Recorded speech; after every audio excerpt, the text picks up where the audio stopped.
നിങ്ങളോടാണ് എൻ്റെ ചോദ്യം. ഈ അടുത്ത കാലത്ത് എപ്പോഴെങ്കിലും നിങ്ങൾ 100% സാറ്റിസ്ഫാക്ഷനോട് കൂടി ഒരു മൂവി കണ്ട ശേഷം തിയേറ്റർ വിട്ടിട്ടുണ്ടോ? ഒരു സിനിമ കണ്ട ശേഷം സന്തോഷം കൊണ്ട് നിങ്ങളുടെ കണ്ണുകൾ നിറഞ്ഞിട്ടുണ്ടോ? അങ്ങനെ ഒരു മൂവി ഉണ്ടെങ്കിൽ നിങ്ങൾ കമന്റ് ബോക്സിൽ മെൻഷൻ ചെയ്യുക. അങ്ങനെ ഒരു മൂവിയെക്കുറിച്ചാണ് ഞാൻ ബ്ലെൻഡഡ് ടോക്ക് വിത്ത് ശരത്ത് എന്നുള്ള ഈ എപ്പിസോഡിൽ ചെയ്യാൻ പോകുന്നത്.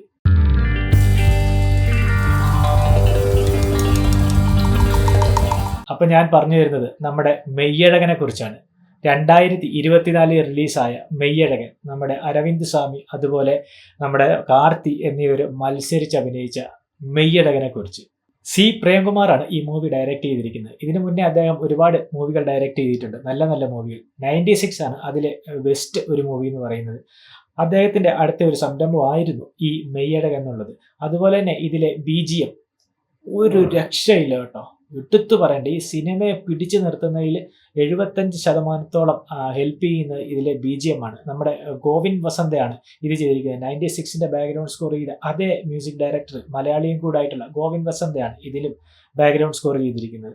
ഇതിലെ ബാക്ക്ഗ്രൗണ്ട് സ്കോറും ഇതിൻ്റെ കഥയും ഒക്കെ നമ്മളുമായി വളരെ ഇമോഷണലി ഭയങ്കര കണക്റ്റഡ് ആവും. നമുക്ക് അതുകൊണ്ട് തിയേറ്റർ വിട്ട് പുറത്തോട്ട് ഇറങ്ങിക്കഴിയുമ്പോൾ നമ്മുടെ മൈൻഡിൽ നിന്ന് ഈ ക്യാരക്ടറും ഈ കഥയും കഥയുടെ പശ്ചാത്തലവും ഒന്നും വിട്ടുപോകില്ല. നമുക്ക് ഒരിക്കലും ഈ മൂവി കണ്ടതുകൊണ്ട് നമുക്കൊരു നഷ്ടമുണ്ടെന്ന് നമുക്ക് ചിന്തിക്കാൻ പോലും സാധിക്കില്ല. ഈ സിനിമയെക്കുറിച്ച് എന്തിനാണ് ഞാനിപ്പോൾ സംസാരിക്കുന്നത് നിങ്ങൾക്ക് തോന്നിയേക്കാം. കാരണം ഇത് ഒരു കൊല്ലം മുന്നേ ഇറങ്ങിയ ഒരു സിനിമയാണ്, എല്ലാവരും കണ്ടിട്ടുമുണ്ടാവും. എന്നാലും ഇതുവരെ കാണാത്തവർക്ക് വേണ്ടിയാണ് ഞാൻ ഈ വീഡിയോ ചെയ്യുന്നത്. നിങ്ങൾ തീർച്ചയായും നിങ്ങളുടെ ജീവിതത്തിൽ നിന്നും ഒരു 2.5 മണിക്കൂർ മാറ്റി വെച്ച് ഈ സിനിമ കാണുക. കാരണം ഒരിക്കലും നിങ്ങൾക്ക് ഒരു സെക്കൻഡ് പോലും നഷ്ടമായിട്ട് തോന്നുകയില്ല. നിങ്ങളുടെ വിലപ്പെട്ട സമയം നഷ്ടപ്പെട്ടല്ലോ എന്ന് പോലും തോന്നില്ല. കാരണം അത്രയ്ക്ക് മനോഹരമാണ്. നിങ്ങളുടെ ഈ തിരക്ക് പിടിച്ച ജീവിതത്തിനിടയിൽ, നിങ്ങൾ ഒരുപാട് ടെൻഷനും സമ്മർദ്ദവും കൊണ്ട് നടക്കുന്ന ഈ ജീവിതത്തിനിടയിൽ ഇങ്ങനെ ഒരേ ഒരു സിനിമ മതി നിങ്ങൾക്ക് ആ ഒരു ദിവസം അല്ലെങ്കിൽ ആ ഒരു ആഴ്ചയോളം നിങ്ങൾക്ക് മൈൻഡ് ഒന്ന് ഫ്രീ ആകാനും നിങ്ങളുടെ മനസ്സിലുള്ള ഭാരങ്ങളൊക്കെ നിങ്ങൾക്ക് ഇറക്കി വെച്ചിട്ട് തിയേറ്ററിൽ നിന്ന് ഇറങ്ങാം. നിങ്ങൾക്ക് കുറഞ്ഞത് 1-2 ആഴ്ചയോളം നിങ്ങൾ ആ സിനിമയുമായിട്ടുള്ള ആ ഒരു ഫീൽ, ആ ഒരു കണക്ഷൻ നിങ്ങൾക്കുള്ളിൽ നിലനിൽക്കും. അത് ഞാൻ തരുന്ന ഗ്യാരണ്ടിയാണ്. ഈ സിനിമയുടെ മെയിൻ കാതലെന്ന് പറയുന്നത് ഇതിൻ്റെ സ്റ്റോറി, അതുപോലെ തന്നെ ഇതിൻ്റെ മേക്കിംഗ്, അതുപോലെ എടുത്തു പറയേണ്ട ഇതിൻ്റെ BGM ആണ്.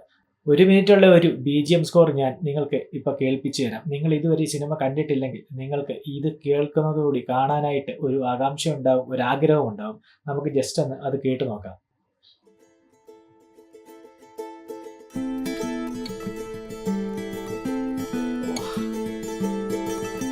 പഴയ നൊസ്റ്റാൾജിക് ഫീലിംഗ് ആണ് ഇത്.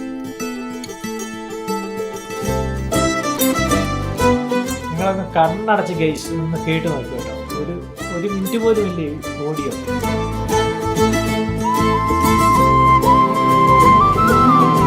ആ വീഡിയോ ആ ഓഡിയോ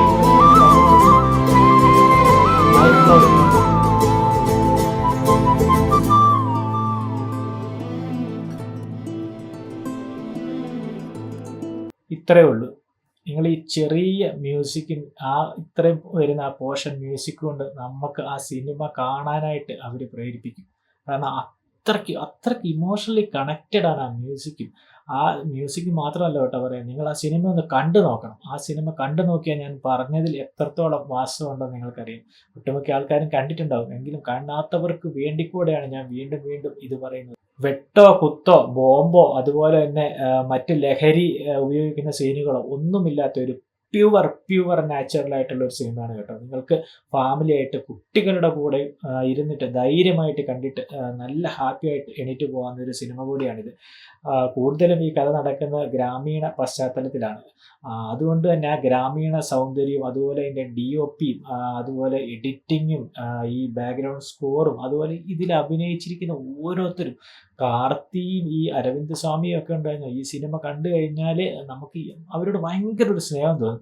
അതുപോലെ തന്നെ ഇതിൽ അരവിന്ദ് സ്വാമിയുടെ ചേച്ചിയായിട്ടും അതുപോലെ തന്നെ അവരുടെ റിലേഷൻ, ആ ഫാമിലിയിലുള്ള ഒരുപാട് ആൾക്കാരുണ്ട്. അവരുടെ ഒക്കെ അഭിനയം എന്ന് പറഞ്ഞാൽ A to Z ആൾക്കാർ ഇതിനകത്ത് അതിമനോഹരമായിട്ടാണ് അഭിനയിച്ചിരിക്കുന്നത്. ഇതിനകത്ത് ഒരു ക്ഷേത്രത്തിന് മുന്നിൽ ഈ പൂക്കളൊക്കെ വയ്ക്കാൻ നിൽക്കുന്ന ഒരു ചേച്ചിയുണ്ട്, അവിടെ ഇതിൽ അഭിനയിച്ചിട്ടുണ്ട്. ആ ചേച്ചി വരെ അതിമനോഹരമായിട്ടാണ് കേട്ടോ ഈ റോൾ ചെയ്തിരിക്കുന്നത്. എല്ലാവരും ഒന്നിനൊന്ന് മികച്ച പെർഫോമൻസ് ആണ് ഇതിൽ ചെയ്തിരിക്കുന്നത്. നമുക്ക് ആ സിനിമ കണ്ടു തുടങ്ങിക്കഴിഞ്ഞാൽ നമുക്ക് അത് തീരല്ലേ എന്ന് നമ്മൾ പ്രാർത്ഥിച്ചു. സത്യമായിട്ട് ഞാൻ പേഴ്സണലി അത് തീരല്ലേ എന്ന് പ്രാർത്ഥിച്ചു. കാരണം നമ്മൾ ആ സിനിമയോടൊപ്പം അങ്ങ് ഒഴുകുകയാണ്. ഒഴുകി നമ്മൾ വേറെ ഏതോ ഒരു ലോകത്തേക്ക് പോവാണ്. നമ്മുടെ കുട്ടിക്കാലത്തേക്കോ കാരണം നമ്മൾ ആ സിനിമയെ അങ്ങ് ഇഷ്ടപ്പെട്ട് നമ്മളങ്ങ് എന്താ പറയണ്ടേന്ന് അറിയില്ല. നമ്മൾ ആ സിനിമയിലേക്ക് ഇഴുകിച്ചേരുകയാണ്. ഇത് കഴിഞ്ഞ് എണീറ്റ് പോകുമ്പോൾ നമുക്കൊരു അരമണിക്കൂറൂടെ അല്ലെങ്കിൽ ഒരു മണിക്കൂറൂടെ ആ സിനിമ ഉണ്ടായിരുന്നെങ്കിലോ എന്ന് നമ്മൾ ആഗ്രഹിച്ചു പോകും.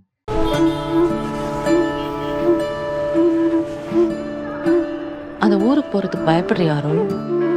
உனக்கு அந்த ஊரு, வீடு இதெல்லாம் எவ்வளவு பிடிக்கும்னு எனக்கு தெரியும். அங்க போனா எமோஷனல் ஆயிடுவேன், அழுதுருவேன். பயப்படுறியா? அதான் இங்க பாருங்களேன், சிலப்பாங்களுக்கு ரோஸ்ட், புடலங்காய் உசிலி, ஆமா அடை, அதுக்கு தொட்டுக்க பூண்டு பொடி, இது என்னன்னே தெரியலையே. டேய் வேற எல்லாம் இருக்குன்னு சொல்லுங்கடா, அப்பதான் சாப்பிட முடியும். யாரோ நினைக்கிறாங்க. அக்கா எப்படி இருக்கீங்க? நல்லா இருக்கீங்களா? நான் தான் உங்க வீட்டுக்கார கல்யாணம் பண்ணதுல ஃபுல்லா பாத்துக்கிட்டேன். கையை உடைச்சு மாவு கட்டு போட்டு விட்டுறோம் ஓல்ட் மேன். ஏன் கை உடைச்சு மாவு கட்டு போடுவியா? உங்க கல்யாணத்துல என்ன முன்ன நான் சொல்றேன். என்னத்தான்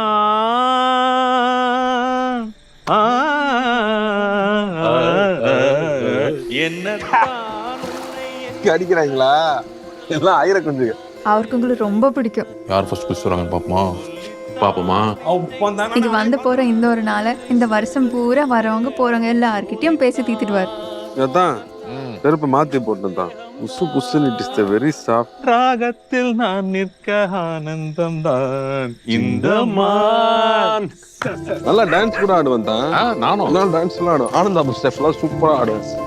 மைக்கேல் ஜாக்சன். ஏய் ஏய் are you happy? Very happy. நீ ஹாப்பி? டபுள் ஹாப்பி தான். உங்ககிட்ட ஒன்று கேட்கலாமா?